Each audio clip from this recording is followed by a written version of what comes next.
बच्चों, कैसे हैं आप?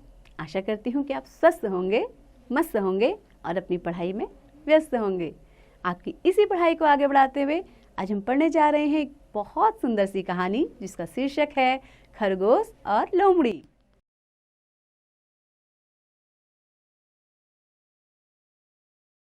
प्रस्तुत कहानी में एक भालू और लोमड़ी की कहानी बताई गई है। लोमड़ी एक बहुत चालाक जंतु होती है।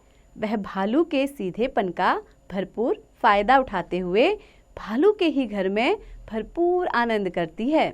लेकिन खरगोश ने लोमड़ी को भयभीत करके उसे भालू के घर से हमेशा के लिए बाहर कर दिया।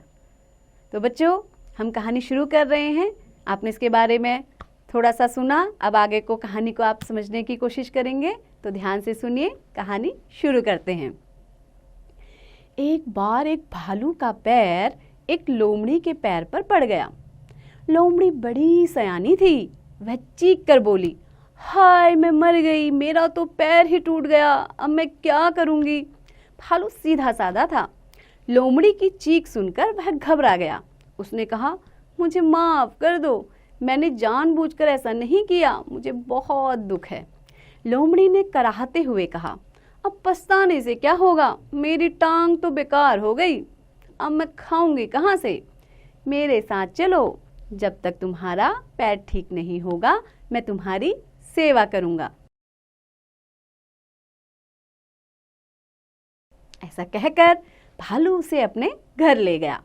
भालू दिन रात उसकी सेवा करता, उसके पैर पर पट्टी बांधता, पहले उसे खिलाता फिर स्वयं खाता, उसे सुलाकर सोता।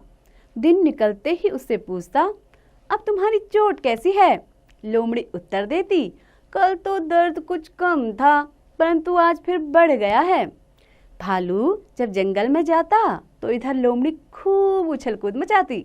वह प्रसन्न थी कि उसके दिन मजे में कट रहे थे। कुछ ही दिनों में वह खूब मोटी हो गई। एक दिन उसने भालू से कहा, तुम मुझे रोज अमरूद खिलाते हो, अमरूद खाते खाते मेरे दांतों में दर्द होने लगा है, तुम मुझे अंगूर लाकर क्यों नहीं देते? भालू उसी समय अंगूर लाने चला गया। रास्ते में उसे एक खरगोश मिला। खरगोश ने उससे पूछा, भालू दादा इतने परेशान क्यों हो? भालू ने खरगोश को सारी बात बताई। खरगोश बहुत चतुर था। वह लोमड़ी की चालाकी समझ गया। उसने भालू को बताया, लोमड़ी को अंगूर की नहीं डॉक्टर की जरूरत है। मैं एक डॉक्टर को जानता हूँ, वह लोमड़ी की चोट का सही इलाज करेगा, तुम मुझे लोमड़ी के पास ले चलो। खरगोश ने उत्तर दिया। खरगोश को भालू के साथ आता देखकर लोमड़ी चौंक गई। कहीं यह मेरी पोल न खोल दे, यह सोचकर वह डर से कांपने लगी। खरगोश ने कहा, लगता है लोमड़ी को ठंड भी लग गई है, देखो कैसे कांप रही है। मैं अभी इसे कालू कुत्ते के पास ले जाऊंगा, वही इसका सही इलाज करेगा। कालू कुत्ते का नाम सुनते ही लोमड़ी उछली और तेजी से भाग गई। तो बच्चों, आपको ये कहानी बहुत पसंद आई होगी और आपने देखा होगा कि कैसे अपनी बुद्धि का प्रयोग करके खरगोश ने लोमड़ी को भालू के घर से भगा दिया। तो आपको हमेशा अपनी बुद्धि का प्रयोग करते रहना चाहिए। बुद्धि का प्रयोग करके आप किसी भी संकट से क्या कर सकते हैं, पार पा सकते हैं, किसी भी संकट का सामना करने को तैयार रह सकते हैं। तो बच्चों, ऐसे ही पढ़ते रहिए, आगे बढ़ते रहिए और हाँ, अभ्यास भी जरूर कीजिए।